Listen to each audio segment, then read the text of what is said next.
I'll tell you one story that I found particularly heartwarming, and it was a young man that we had coming back from a residential treatment facility whose parents were concerned about him coming back to the middle school. The middle school was concerned about him coming back to the middle school. They weren't sure they had the tools to deal with what they perceived a high level of needs that he would have coming back. My son was diagnosed with ADHD, severe, bipolar disorder, and Asperger's. Kind of had an issue at first because I wasn't sure that the school was going to be able to provide what he needed.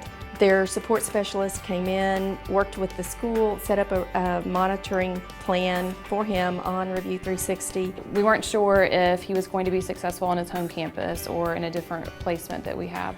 And so one of the things that we did is we sat down with his teachers and we talked about some behaviors that he was exhibiting prior to going to RTC.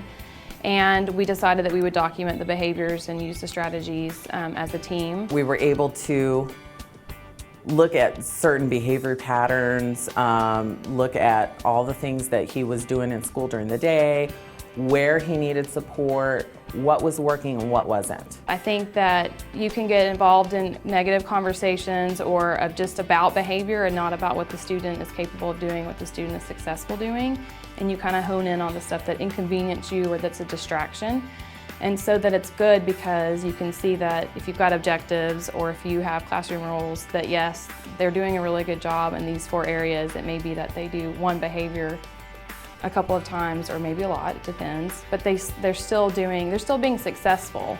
When you've got consistency with these kids, consistency at school and consistency at home, and the answers are always the same for them. He can't play one person against another. He can't, pull, oh, well, I didn't do that today, or I don't have homework, or, something to that respect. We know. We already know before he even walks through the door. In all honesty, they were collecting data with the thought that they would be sending him to a more restrictive setting within the district. Once they got the plan up and going and all his teachers were dealing with him in the same way and his parent was receiving that information, they said, as his principal said in a meeting that I was in, we're not sending him anywhere. He's one of our great students. So they have seen such a turnaround in what it was able to do and help them do with students. I love the staff at the school.